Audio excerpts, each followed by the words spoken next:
Hello everyone, this is Nico from Torpedoes Game and Didier from Capsicum. Hello, hello We, everyone. we're here to talk to you about one of our new games, Fighters of the Pacific, which is coming to Kickstarter first semester of 2021. This is a two-player game of tactical battles between groups of airplanes. The idea is that this is to recreate air combat during the Pacific War in World War II. The game is set, I think, in 1942. Yeah, And each player is going to play a number of aircraft in air battles, and then some missions will let you attack ships and attack islands and go on bombing runs, escort missions, and all sorts of things. We haven't had the chance to talk to you about the game in English, so we're going to do a little game and explanation of the rules, explain some of the key concepts, and give you a better understanding of the game. So, Didier, why don't you tell us a little bit about the rules? yes, thank you, Nico, for this introduction. Okay, let's have a look on the material of the game. To give you some idea of the dimension, the board here is about 80 centimeter wide and 60 centimeter. Each hexagon X here on the board is about 4 centimeters, so from dimension. So it's quite big materials. No, it's not so some teeny tokens. Well, the material, first you have this huge board with hexagons. It's quite simple. Yeah, the board is mainly water because the game is about air combat over the Pacific. The Pacific, and, yep. Yeah, and some eggs have clouds. Here you can see some of them on the side of the board. These clouds have an influence on the game. So when a plane is inside a cloud, it cannot shoot or being shot. So you're hidden in the clouds. Exactly. So it can be very useful sometimes for the tactic of the air combat. This board is made of 8 different pans. And each pan has 2 sides. So one side is blue, and the other side includes some clouds, islands sometimes. So you can set up your board with different kind of background, so and different situation of the cloud position or island position and so on. So it's a modular board. Gotcha. On this board, you have the token representing the aircraft. So each token is moved individually. It has a direction. So the direction can be changed. So it's very important. And each aircraft has also 2 possible altitudes. With the white background, it represents the aircraft at high altitude. Mm-hmm. So, and if you flip the token, you see there is a blue background and low altitude. Okay, and in this game there is only 2 altitude. High or low. Okay, to represent the position of the aircraft. And so, up. You just have to flip the tokens to change the representation of the altitude of the plane. Well, this is for the tokens. On the side of the board, you can find a lot of reference cards, help cards, call them as you want. It will help you to keep a track on everything of the game. So the first one is about. You will see the initiative is a very important point in this game. It will be determined at the beginning of each turn which player has the initiative. In this case, we show that the US player has the initiative and just flip the token to show that the Japanese player has the initiative. So the initiative is determined at the beginning of the turn. It is the same for all the turns. That's why it's important to keep a track of the initiative. Then you have the board with all the turns. So for each turn, you will move this token to keep a track on the current turn. Mm-hmm. There is also a token to represent the end of the game. So The maximum is 20 turns, but sometimes some scenarios they have some shorter number of turns, or less number of turns. And on this board, sometimes you have also tokens to represent at which turn comes some reinforcements for each player. I see. So then let's go to the player board. Here, there is one called the victory board, because for each scenario, there is some different condition to score points. And each time you score some points, you will put the token here on this board. Okay. To keep a track on how many victory points you got. But for example, if you destroy an enemy airplane, you'll put it in the 1 point box, yes. And then at the end of the game, they'll bring you can count the points. Yeah. Sometimes it's, if you score a hit, we don't have here torpedoes token, but if you score a hit with a torpedo on a boat, if it is a carrier, for instance, it scored 10 points. So you put the torpedoes here on the 10-point section to help you keep track so you remember that exactly. So at the end of the game, you can count very easily how many victory points you got.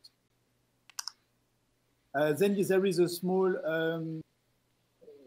help cards here with maneuver rules and the rules of flight, or what you need to remember to move your aircraft on the board. We will come back later on this. Yeah, we'll explain that in more detail as we move the planes around. Yes. Yeah. And the last one is also a reference to help you remember the different style of your aircraft. This card is double-sided, so there is one side with the Japanese aircraft and one side with the US aircraft, so you can check the profile of all the aircrafts on the board. Yes. And as here you can see, for this scenario, it's a kind of dogfight between two groups of fighters. So the US player will have some Wildcat, F4F Wildcats, which was the common fighter at the... And each aircraft have very few characteristics, so it's very easy to remember during the game. It has a speed, so you can see here that the Wildcat has a speed of 3, while the Dauntless or Devastators, they have a speed of 2. They're slower. They are slower, exactly, because the speed represents how many movement points you have to make during a movement. So in this case, it will be 3 movement points for the Wildcat. Then you have the armor, so resistance, the structure, the hit points aircraft can get before being destroyed. So when you have 2 armor points, you can get 1 damage, and the second damage will destroy you.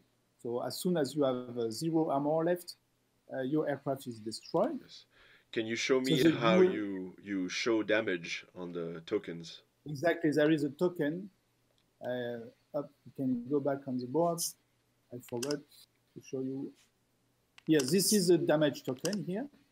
And for instance, the Wildcat has 2 hit points, 2 armor points. So if you get hit once, you put your damage token below the aircraft like this. It's on fire. And then you move. It's in fire, exactly. And then you move them on the board together. So just to remember that your plane has been damaged. It has no influence on the profile of your plane. So you can fly and fight as before. It is just that if it gets hit a second time, it will be destroyed and removed from the board. Yes. It also has an influence on initiative, but we'll go back to that in a second. Exactly. That's the Wildcat. So armor, speed. All the planes, they have some traits, some special powers, special abilities. The Wildcat has a special ability fighters. It means that he has this special arc of fire in front of him. He can shoot on the 4 eggs in front of him. Okay, so the red hexes are the arc of fire. That's where you can shoot. Exactly. This is where a plane can shoot. We will see later how it happens. But the fighter has this special arc of fire in front of them. And he can also perform a special maneuver called the split S maneuver. Yes. Which is reserved to the fighters. Which is right there. So you can see, for instance, the Dauntless, SBD Dauntless, he has a different arc of fire. So he can shoot in the eggs in front of him. But he's got a rear gunner. And he has a three eggs for the rear gunner, exactly.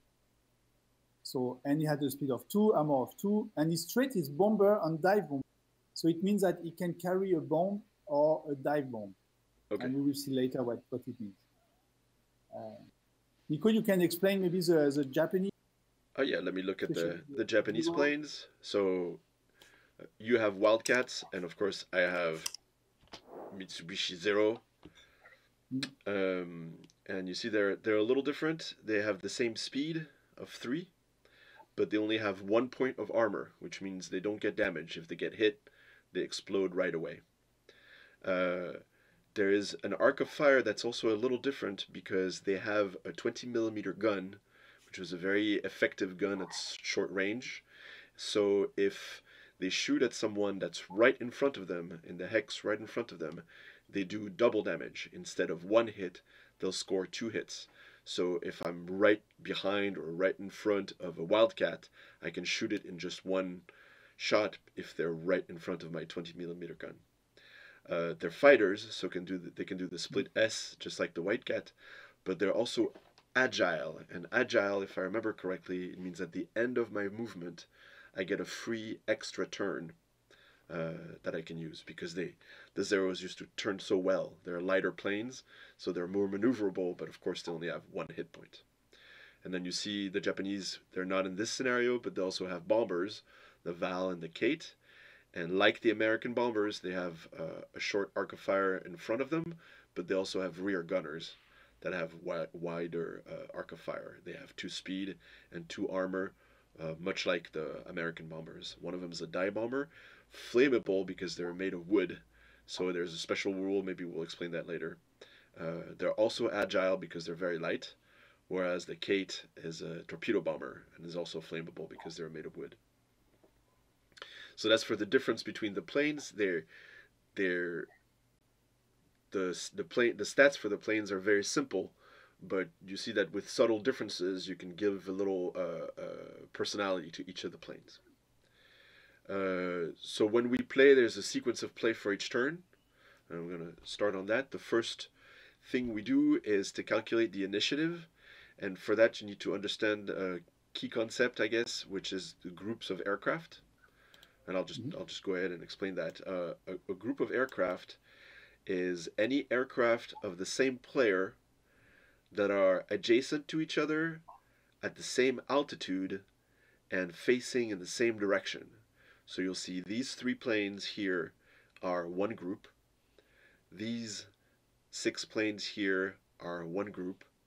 And these 6 planes here are 1 group. So I have 3 different groups, whereas the Americans at the start of this scenario have 1 group here and another group here.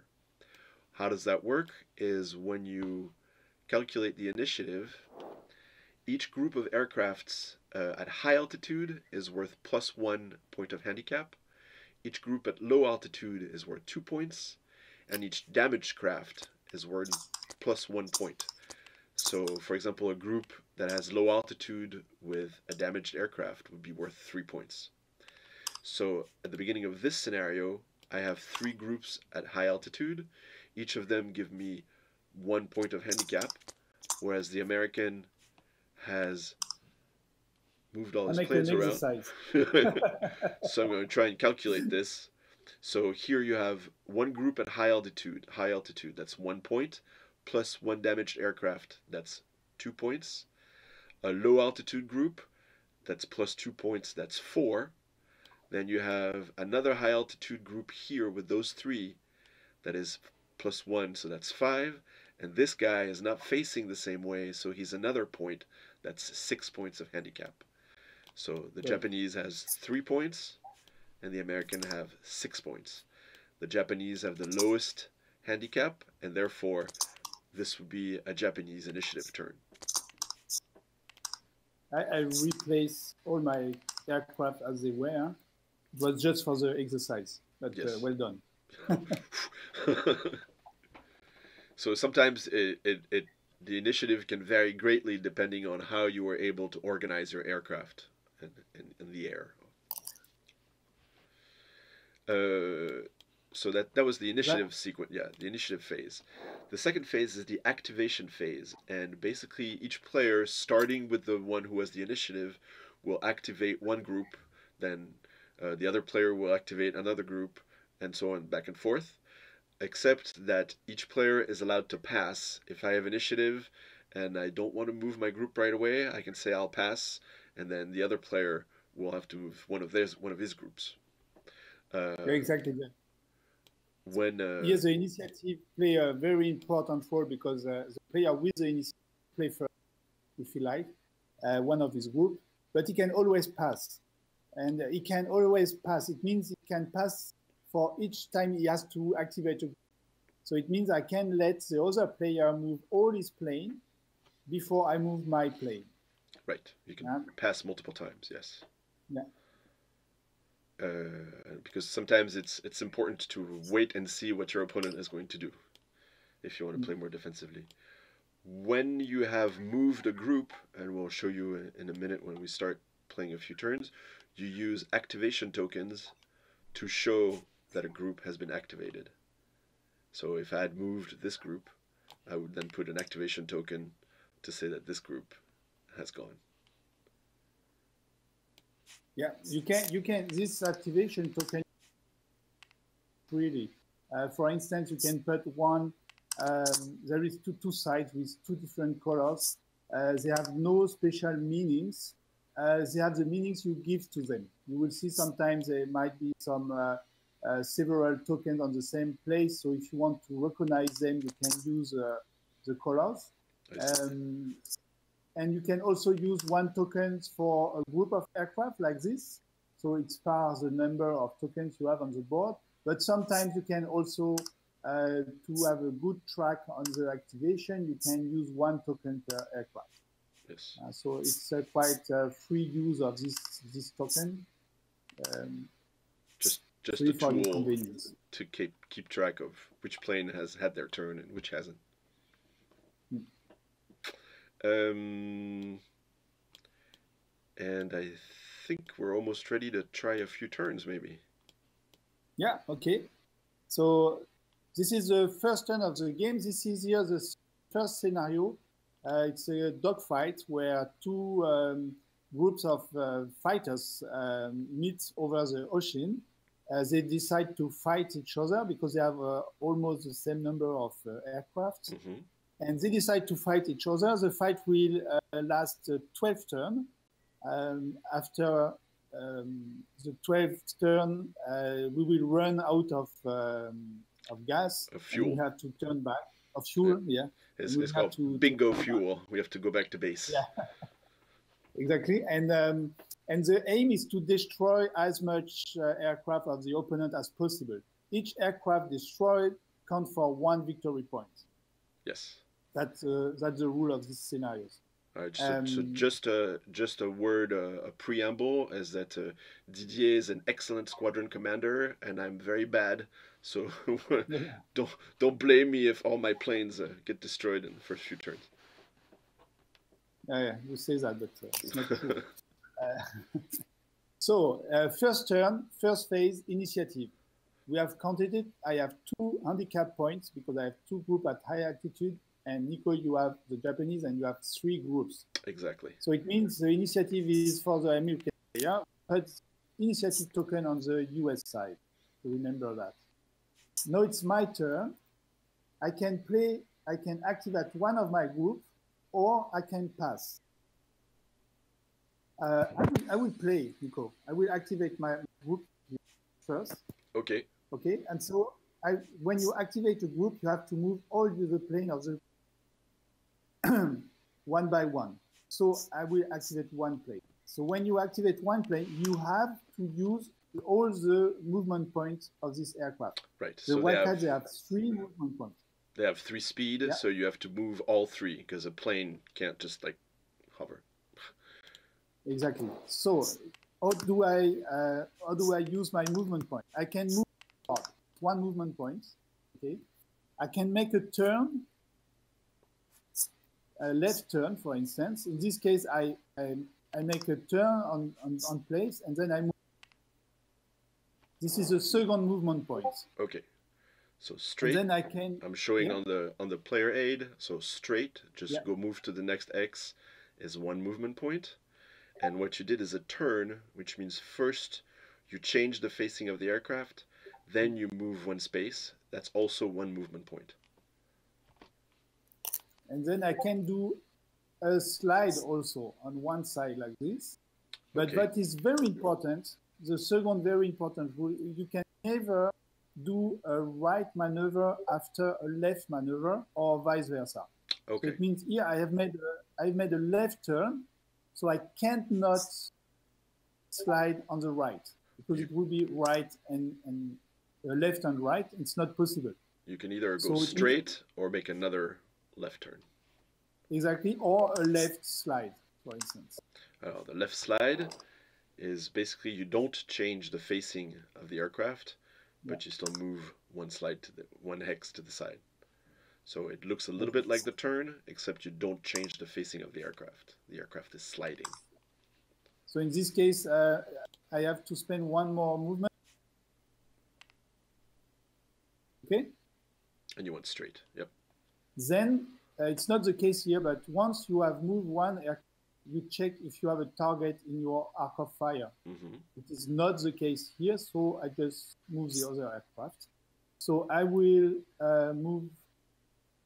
I will make a turn first, a left turn, then forwards and forwards.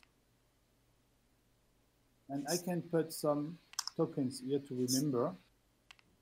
This one will make, a slide on the left, a slide on the left, and a left turn. It's possible to make that. And that one will make a left turn and two straight forward. You see the result is the same. You can make different sequence of maneuver to have the same result. No? Mm-hmm. And so I have to finish my maneuver, my group here. So these three aircraft, they will just move straight forwards. Not exactly. It will make forwards, and left slide. And this one will make left slide, forwards. Okay. So you split one of your groups. Exactly. And yes, okay, I finished the activation of my group. So it's your turn, Nico, to activate one group of aircraft. I'm not going to, but can I pass? No, you cannot pass. Only the guy with the initiative. Exactly. Okay, so I'm gonna try something. I'm gonna activate this group. There's a couple other maneuvers that we didn't explain. Maybe when we come to them, I'll go back a little bit, because at first I'm just gonna try and get closer. So I'll move one straight, one slide, and then another straight. One slide, one straight, one straight. One slide, one straight, one straight. One straight, one slide, one slide. One slide, one slide, one straight. One side, one slide, one straight. And there's my group. These guys have moved.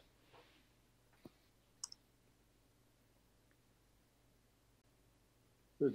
So it's my turn. I decide to pass. Okay. So you have to activate another group of. So I'll activate this next group.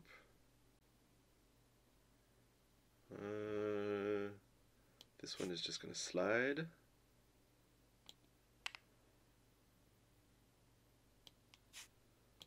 I'm just going to slide all of them.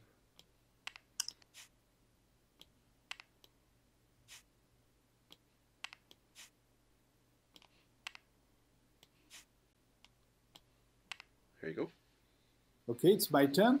I decide to pass again. Huh. As I told you at the beginning, you can pass as much as you want. Mm-hmm. So when you have the initiative. These guys are going to aim for the clouds and engage your flanking squadron. This goes here. 1, 2, 3. 1, 2, 3. Okay, so now you have activated my last group, and I will show you the maneuver is a dive maneuver. So the dive maneuver, you can do it when you want during your movements. So I can, for instance, move forwards once, move forwards two. I do a dive now. So the dive is an extra free move, but you lose free, altitude. Yeah. Exactly. You lose one altitude, so you have to start at high altitude, finish in front, in front of you at low altitude, and it is free.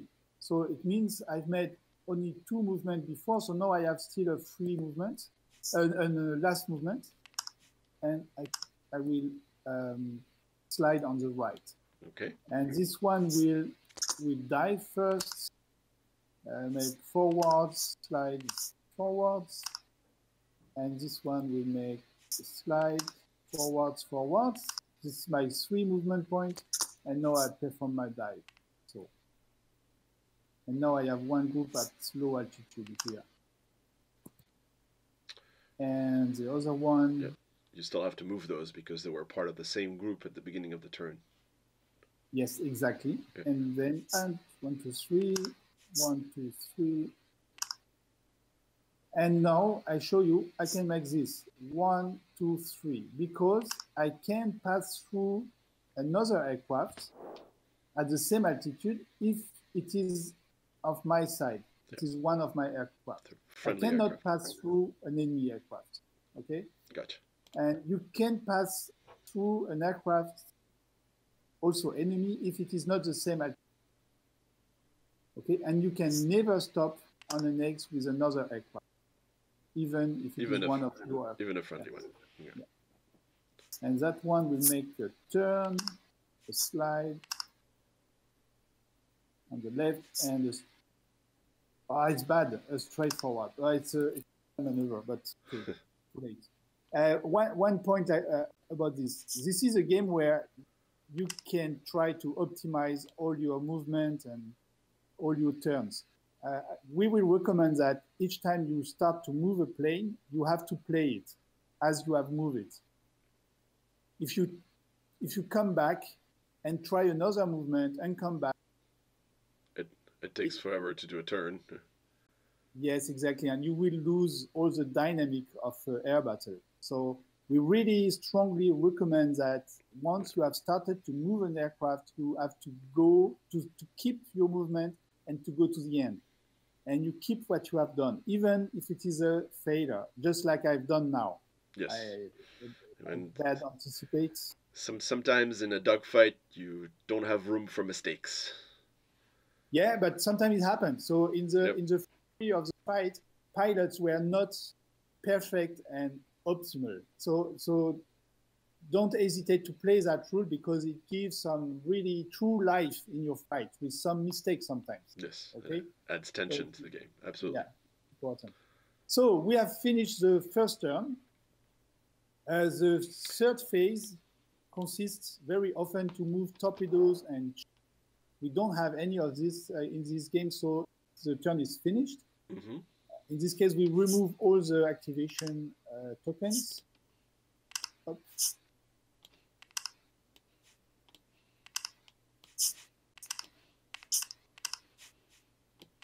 Two tokens. Done.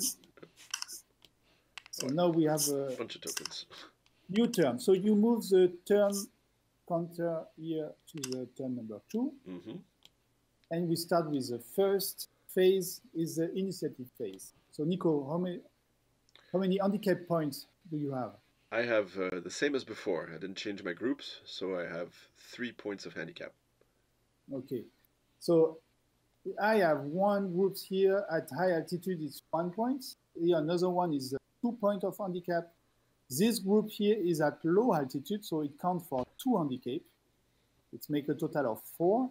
And here I have one group, but these guys made a mistake of maneuver, so I have 1 and 2 groups at high altitude. It's at 2 handicap. Means I have 7, 1, 2, 3, 4, 5, 6. 6. And I have 3. So I get to the initiative, exactly. The Japanese have the initiative. So it's your turn. And you know what? This time it's my turn to let you move first. Yeah, well done.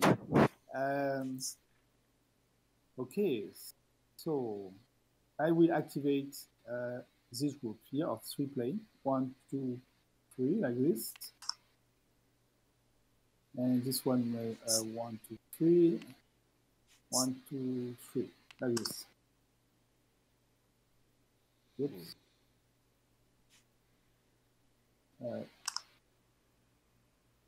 I will mark all of them.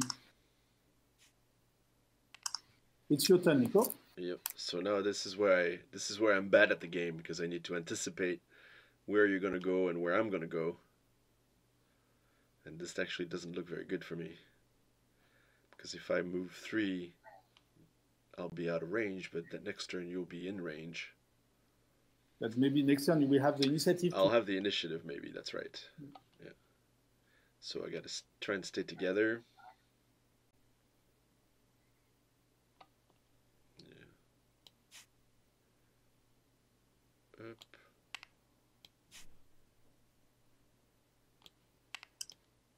Oop.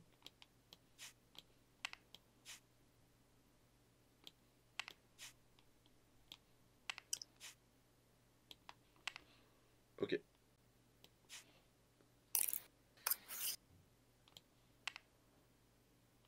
Okay, now I will activate this guy alone here. We will make a turn on the right and 2 slide on the right. So it's not enough to join the group, but it's here. It's like a rocky pilot, you know.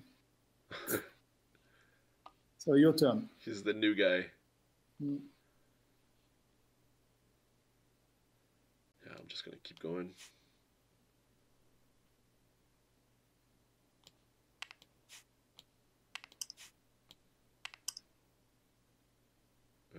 No. I made a mistake, I think. I forgot how it was. Well.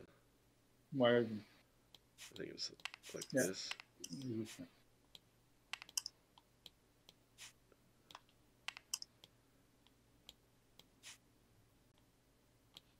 Okay. Yeah.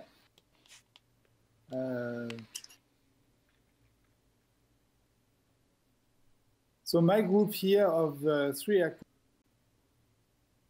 to come back to high altitude. The climbing maneuver costs 2 movement points. Yes. It's the same as the dive altitude. I just move for and change like this. So, and it costs 2 movement points. I have a third one, and I will use it to slide on the left. And this one, I have no choice. Okay, I do the same. I climb for 2 movement points and a slide on the left. And I will do the same with this one. Yeah. Keep it simple. So they have moved automatically. Yep. And now next turn they'll all be one group again. Yes. Okay. These guys are gonna go hide in the clouds. Yeah.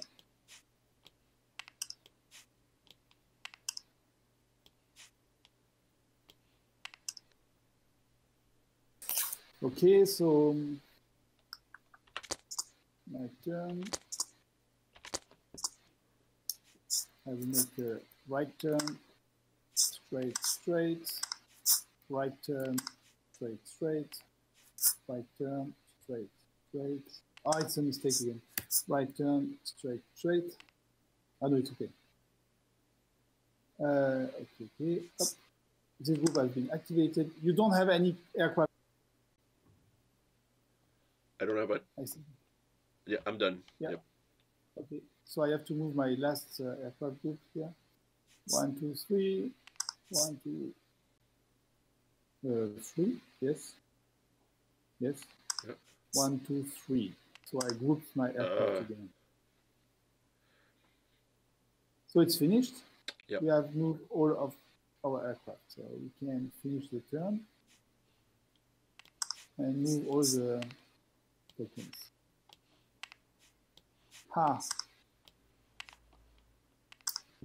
Because of this rocky pilot here, Yes, you could have beat me on the handicap, but nope. Nope. Because now. Yep. Yeah. Wow. So you have 3 different groups, and I have 3 different groups. All of them are at high altitude, so we have +3 handicap. But the thing is since I had the initiative, and you weren't able to beat my initiative, I keep the initiative for this turn. Yeah. Exactly. So the Japanese has the initiative, so you can, and this is really the bad moment to the initiative. Well, to don't get the initiative back, because we are now at fight distance, and we will start to show you all the action reaction of a fight. Yes, this is where it gets interesting. So this group, he's gonna go 1 forward. Yeah.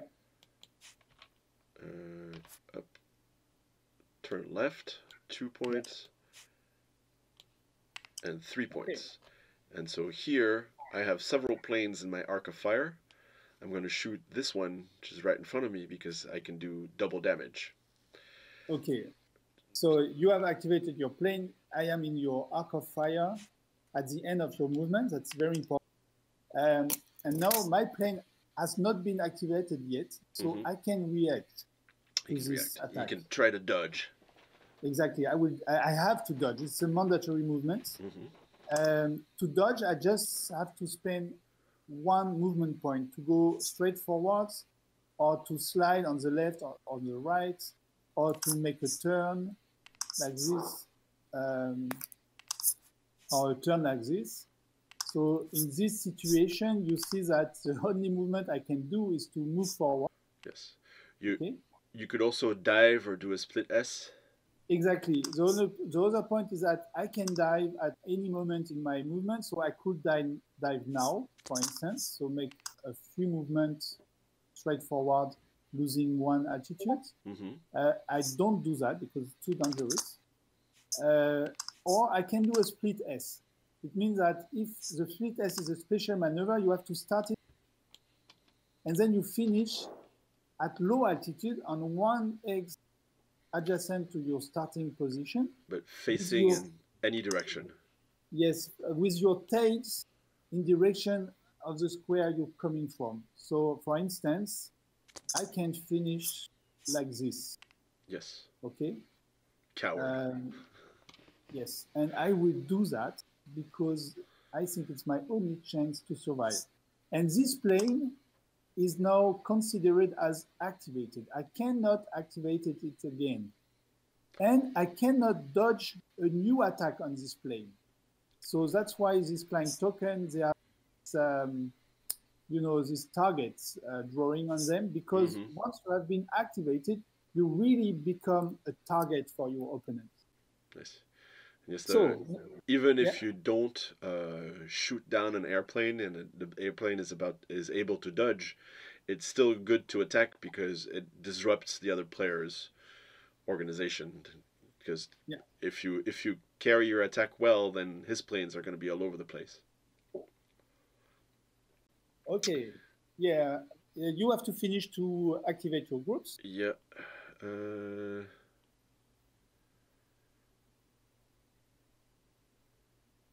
Whatever. So I'm gonna bring this guy at the same place. 1, 2, 3. This plane is in his arc of fire. He's not adjacent, so I can't shoot him down, but he has to react.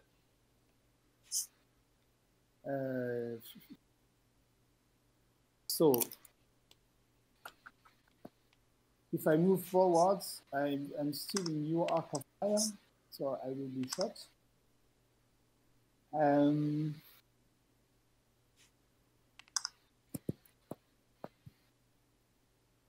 If I slide, the other one will shoot at me. It's really, really dangerous. I will make the same maneuver.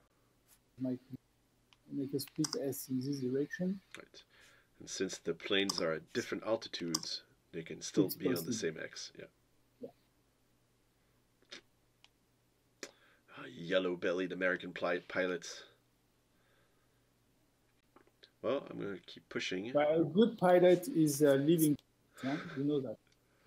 Nonsense. Banzai! Yeah, okay, you attack again on this aircraft. Yep. And I will try to keep organized and we make the same split S maneuver. So I still have a group at low altitude, but they are still together. Okay, your turn. This guy is going to come fill in the gap. So 1, 2, and 3. This one is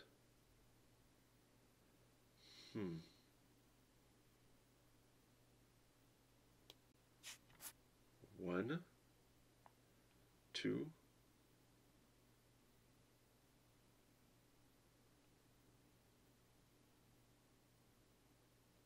3, he's going to do a slide. And 4, he's going to dive. Okay.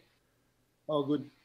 So you put this and aircraft. 5, he's going to do his agile turn. Ah, yes, better. Yeah. Okay. That's the 0. They are just deadly. So, yeah, you shoot directly on this aircraft. And because I'm just in front of you with your 20mm gun, you make double damage.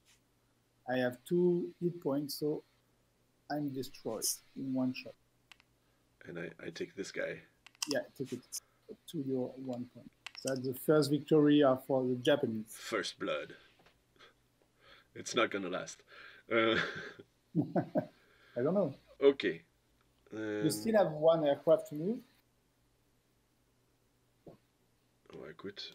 1, 2, 3, 4, and do the same. And you shoot me. Yeah. This one here. Okay. Now it's my turn.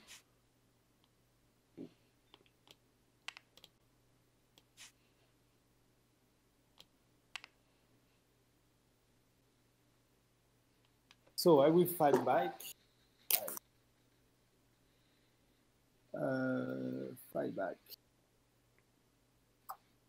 So I will activate where there is no much danger. Yep. Yes, a little bit here. So I will activate this aircraft first. The last one will survive. And very simply, I will make split S maneuver as an offensive maneuver, like this. Yeah. And then I shoot on your. Yeah. So this aircraft. one has already been activated, so they can't dodge, and they only have 1 hit point, so you can destroy it right away. And I get 1 victory point. So it's your turn. You didn't move these? This is not. It was not away. It was the same group at the pure action. I had to move, and this plane has been isolated, and so I just can activate this plane. Okay. So when it not comes the same group anymore. The groups are counted at the moment you activate them. Exactly. Okay.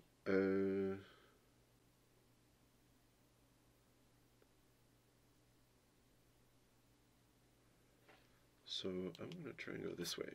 1, 2, 3. 1, 2, 3. 1, 2, 3. 1, 2, 3.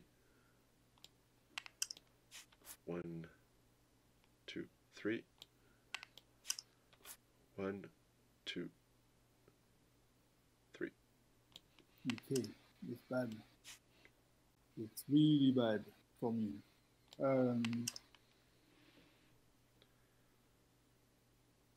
Okay, so it's my turn.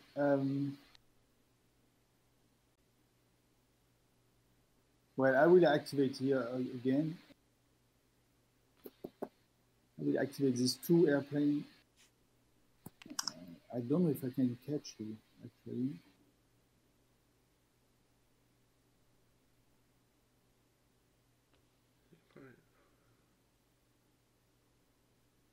No, I can't. I'm too close to you to catch you. So it's a pity. I know. Yeah.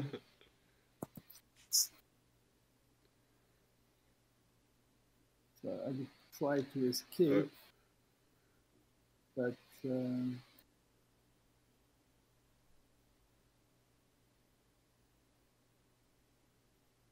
it's not a good solution to try to escape. The back plane can shoot one of mine. Yeah, but yeah, maybe I will try this. No. 1, 2, and 3. Yeah, and see now this one is in the arc of fire. Exactly. I cannot shoot on this one, but I can. Yeah. And I do this. You cannot react. You cannot dodge. Oh, sorry. You are destroyed. And then I have to move this one, and we will make 3, something like that. Okay, your turn. Turn. I only have these guys. Yeah. I'm gonna pass. Yeah, that's good. Now I would like to destroy you another aircraft.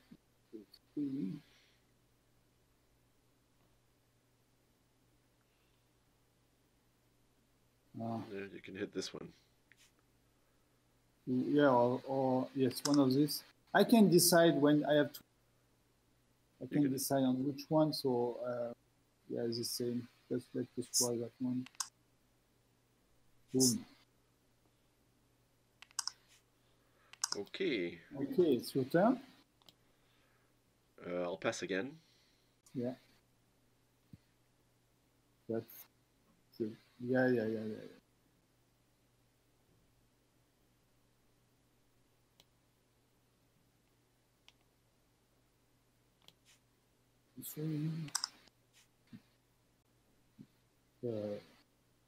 Yes, I can. I made right, straight, and left.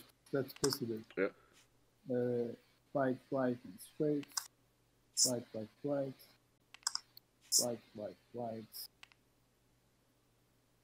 And right.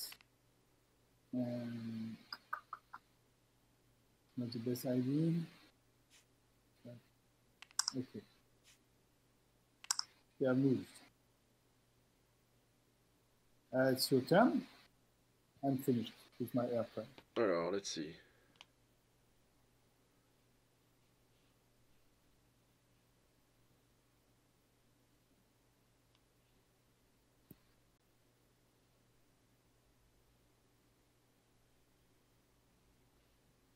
One, 2, 3, and because they're agile. You can't, because even if because I slid. You cannot make a right turn after a left slide. So 1, 2, 3. Yeah. No, same. I don't see because I went straight. Yeah, because you made straight. Yeah, left, straight, right. Okay, so no, I can't because I can't. I didn't turn. I can't do that. Yeah. You have to make your 3 points. 1. I don't. Your 3 movements. Turn. I'm doing what we said I shouldn't do, which is go back on my 1, 2, 3, Enter. 4. Yeah, very nice. And then So you I'm have gonna shoot two aircraft. Yeah, I'm going to shoot at the first one. Okay. So you are not at the close range, so I get 1 damage. Yeah, oh yeah, because he has already dodged. Yes. Because he has already moved, yes. He's already activated all this. So I'm not in a cloud. You are even not in easier. Oh, this one's in a cloud. 1, 2, 3. You have to yes, 3. Yeah, 3, and that's it. And then it's destroyed. Rat-tat-tat-tat-tat-tat-tat. There's no chance. And this guy. 1, 2.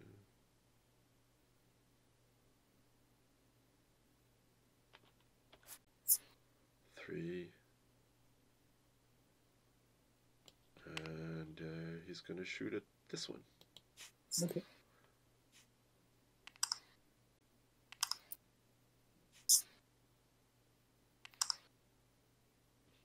Okay. And that's it for me as well. Yeah. So, I guess we have seen most of the. We've seen most of the moves. That's the basic, the key concepts for dogfighting. Yeah. There is only one point important that didn't happen, is that when I give you an example in the board, with 2 Japanese aircraft. Okay, I don't know, like this, for instance. And yes, that's fine.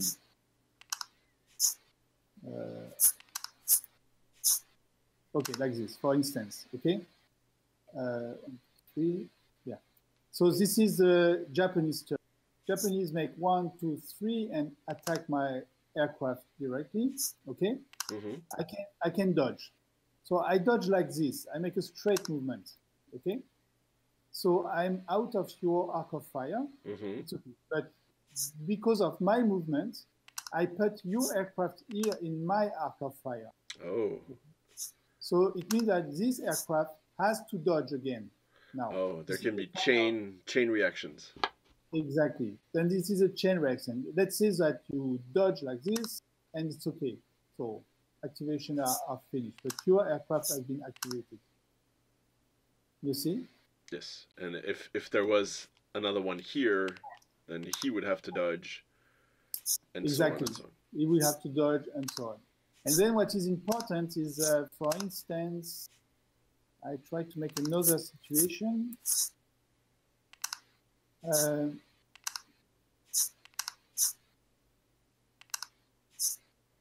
2, 3, and Japanese is here, and this one has been activated. Okay. So now this is the Japanese. Make an attack. 1, 2, 3, and come here and attack my aircraft. Okay. So I have to dodge. My dodge will be to move straight forward. Yeah. Okay. So I put this aircraft in my arc of fire, and now we will perform all the shooting. You know, the chain reaction. So the Japanese shoots the American that gets damaged. And then we have to going up the chain. No, this is in the. Okay. The other way. Yes. Yeah. This one will shoot first, so I will destroy this airplane, and then this one will shoot and will destroy this aircraft. So once all the reaction moves are done, you do the shooting in the inverse. Exactly. The opposite. Swinging back the chain. Okay. All right. So that's for the basic dogfighting moves, and I think we wanted to show a little bit about bombing runs and torpedoes and ships. Yeah, exactly. We will go on another scenario for that. Let's switch the scenario. I'll be right back. And here we are. So we've brought a few more pieces to the board. You have the SBD Dauntless. The Dauntless, and these Dive bomber. are. The Devastator. The Devastator. It's a torpedo aircraft. Torpedo aircraft. So those are dive bombers and those are torpedo aircraft. Here we have the Akagi, which is a Japanese aircraft carrier. And we have a Yugumo class destroyer. And we'll see how each of those work and how they move. So how do you move the ships? It happens at the end, in the end turn phase. On each turn, that's when you move the ships. Exactly. After you have activated all your aircraft of both players, you go to the third phase of the turn, and in this phase you start with moving your ship. In this kind of battle, the war were always in movement to avoid being too easy targets for the opponent. So you have to move your warship. Each warship, there is two kinds of warships for the movement. There is a huge one on 3 eggs, like carriers, and you have also the destroyer, which has only two eggs. The movement of the 2 eggs ship is 1 egg forwards or on the right on the side. You have to put the front of your ship in one of these eggs here. So either you go straight like this, or you make a turn on the left like this, or you can make a turn on the right.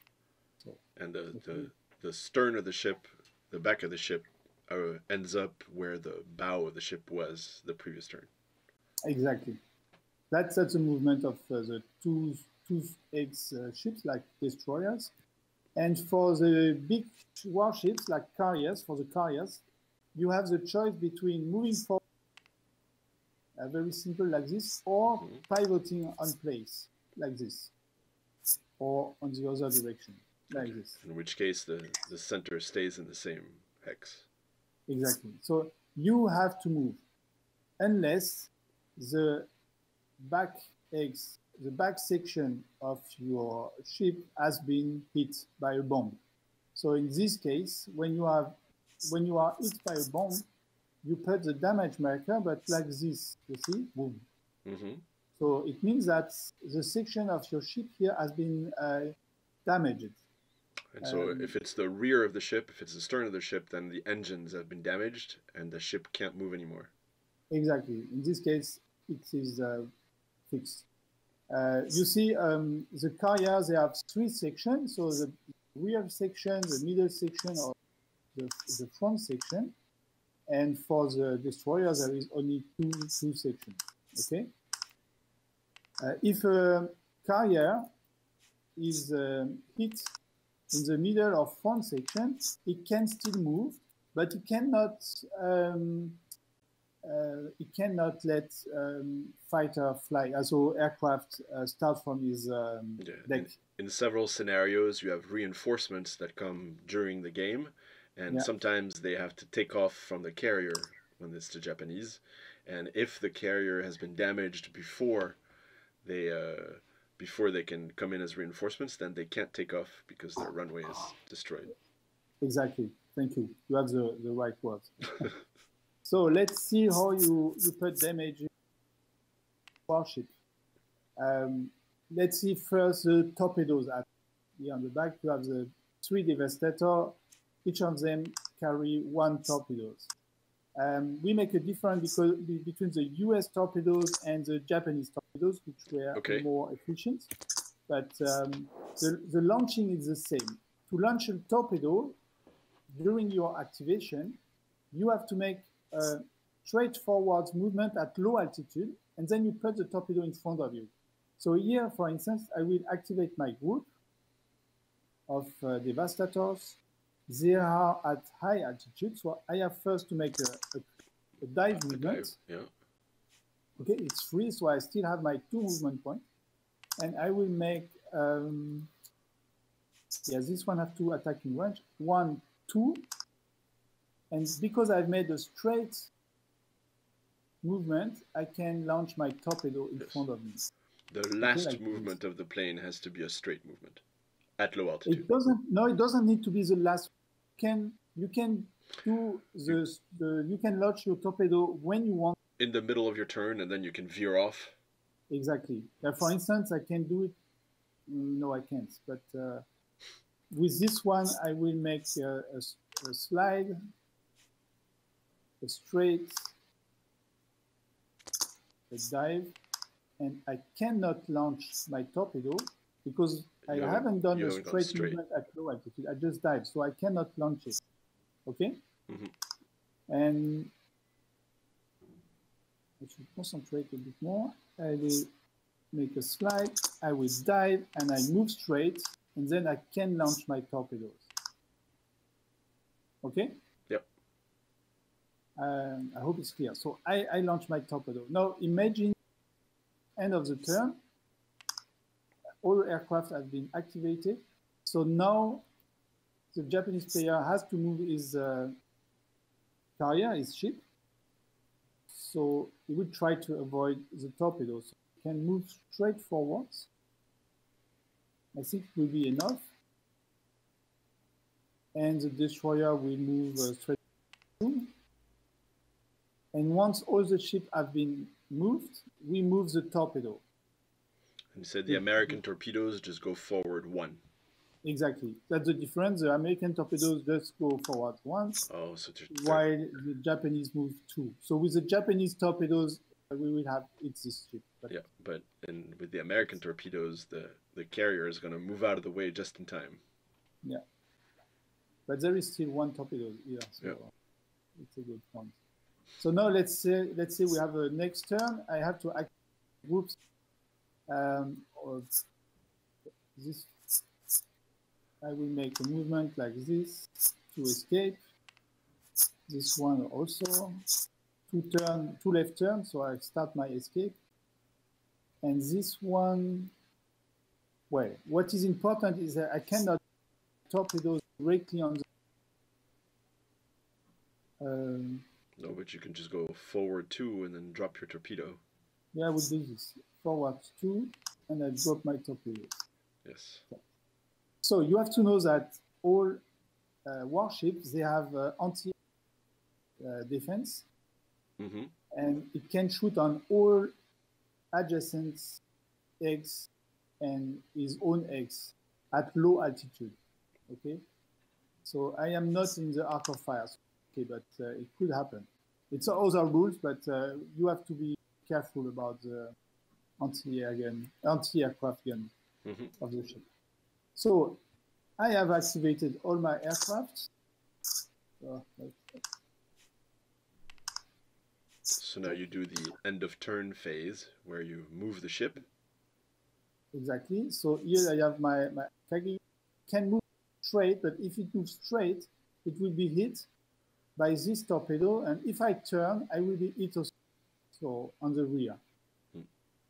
And if you turn into the torpedo, then you'll be hit as well, right? Exactly. So actually, the Akagi commander choose it on the front, in the middle, or on the back. I don't want to be hit on the back because it's very dangerous to be immobile at the end. So I will move straight forwards, and same for the destroyer. And now I move the US torpedoes. They move straight forward, and this one managed to hit the Akagi. Kaboom! Exactly. So we put a damage marker on it, and this torpedo can be used on the victory board to mark. And on most of the scenario, hitting a carrier give you 10 points. So you've hit the middle area of the carrier. Does that X still have aircraft defense? No, exactly. This X doesn't have aircraft defense anymore. It's finished. So it doesn't play a big role because this one and this one still can shoot around on the 6X around. So the cover is the same. But if you shoot at another sector of the Akagis, it will really reduce his anti-aircraft defense. Yeah. And You cannot, if you hit again on the same side, you get more points. You don't get more effect. It is useless to hit a target on the same sector. I didn't hear. You do get more points or you don't? You don't. Okay. Sorry. Yeah, you have to hit all 3 hexes. It doesn't help hitting the same one multiple times. Okay. Okay. So now we start a new turn. I will activate here my aircraft to move back, turn and turn. Please keep the voilà. This one just move. Sorry, I do. Okay, I see why.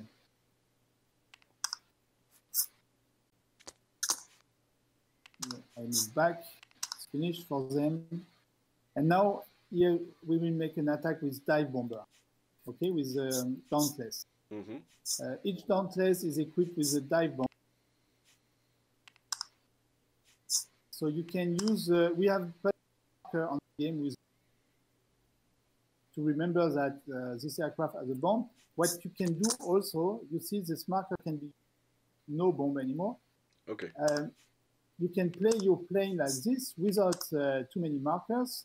And once they have dropped their bombs, then you can put the no bombs marker. Gotcha.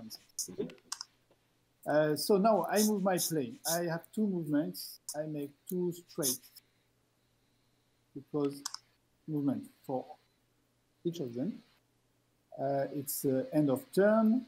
Now the boat has to move, so the Akagi has to move straight to avoid the last torpedoes. And the destroyer will do the same. And now I move the torpedoes, so one straight forward. So both of them will miss the Akagi. So, okay. End of turn, so new turn. Just short. Yeah, it's a bit short, but no, it's okay, I can do it. So the principle of a dive bomb attack is that you launch your bomb at the end of a dive movement. So it means that you have to start at high altitude, and when you make the dive maneuver and you finish it on top of your target, you can drop. It means that I could do it now. I can make one straight, one slide on the left, and then for free, I can perform my dive movement. And then I drop my bomb on my target. Okay? Yeah. So it means I hit the Akagi again on the front.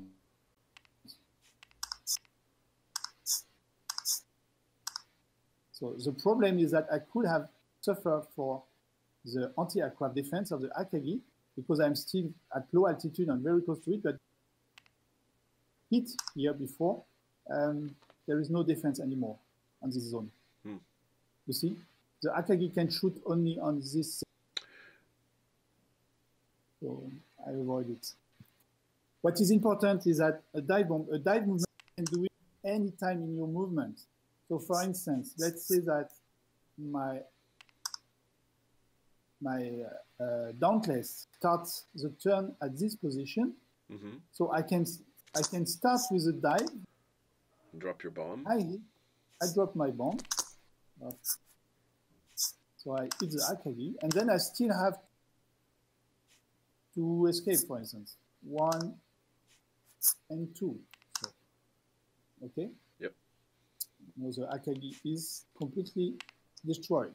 You have sunk my aircraft carrier. No, not the battleship.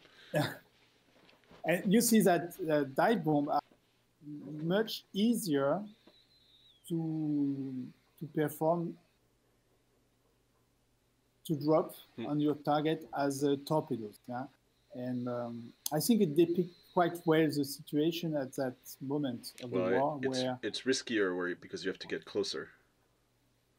But it's riskier, exactly, because you can be shot at by the ship also, because you are at low altitude and very close to really calculate your attack very well. But it's quite easier when you manage to get close to a ship with a dive bomber, it's yeah, you have good chance. They can be. Oh, I hope it was clear. To see how you perform the attack. And I think that covers it for most of the rules. There's also additional rules, in particular for islands and different types of scenarios. But for the most part, I think we've covered everything. Yeah. If you like, we can have a look at the anti-aircraft defense. Okay. If you like. Now let's have a look on the rules of the anti-aircraft defense of the ship. Each warships can shoot at all the eggs adjacent or on the eggs itself of the ship at low altitude. So if my plane is at high altitude on this arc of fire, it doesn't suffer anything from the ship. And but if I am at low altitude, I can be shot at. Okay. To shoot with a warship, you have to activate it during your activation. So instead of activating an aircraft group, you may decide to activate it one sector of your warship to shoot. Okay? I see. Yeah. So I mean, I decide in this case, I say, okay, I will shoot with this rear sector of my destroyer, and I can choose, if I have several targets, I have to choose one target. Okay, I say, okay, I will shoot on that airplane. It's much better. Okay. This airplane has not been dodged. You can try to avoid, but in this case, it has no chance, because if you make a left turn or right turn, or if he moves forwards, he's still in the arc of fire of the aircraft gun. So it means it will take 1 damage. So I will move like this, and my aircraft take 1 damage. Okay. So, but this sector has been activated. You cannot shoot on this aircraft. Okay. Yeah. It's a simple activation. If at any time my aircraft here is moving 1, 2, is activated, it's the turn of the Japanese player. He can decide to activate his front anti-aircraft gun here. And because this one has been already activated, he cannot avoid the shoot and is simply hit without dodging. Of course. Okay? Just like in a dogfight. Exactly. So it means that, you know, the anti-aircraft gun on ships, they have to be activated. They have an arc fire, and all the rules are the same. So you activate to shoot at. And you have the same on island. You will see that some islands, they may have a position with anti, and you have to activate them to shoot at a target at low altitude in your arc of fire. That's one of the main things, main rules about islands is aircraft defense, and it works basically like the ships, except they don't move. Yeah, it's exactly the same. And this is for all warships, and the US warship, they can use also their anti-gun to make the high altitude barrage. I don't have the token here on this demonstration, but it means that when you activate anti-aircraft gun, instead of shooting at the target at low altitude, you can put a barrage mark up to 2 eggs away from your. Oh, okay. They can do it. They can do it. Anti-aircraft gun. They have flak guns. Yeah. Exactly. Yeah. You put a marker, and it is at high altitude, and all aircraft that will pass through will take 1 damage. And you remove this marker, stay in place, and you remove them at the end of. So, but this gun is considered as activated after he performs the barrage, the flak shoot. All right, very good. And I think that's it for most of the rules. Yeah, I think we have covered most of the rules. Cool. And don't forget, there is some demonstration. You can play. All what you have seen here is on tablet. It's a free access. You have access to the rules also on Tabletopia. Mm-hmm. All the tokens, and there is 3 scenarios. You have seen here the material for 2 of them, and yeah, feel free to try on yourself, and feel free to get back to us to give us some comments and Yes, and we'll, ideas. We'll put the Tabletopia link in the description. And I think we're good for today. We'll come back and thank you, Nico, for more videos. Thank you, Didier, for explaining everything. And hopefully we'll see you soon on Kickstarter. Yeah, exactly. Or for other videos since then. Yeah. Of course. Hope so. All right, very good. See you soon on Kickstarter. Bye-bye. Bye, everyone. Bye-bye.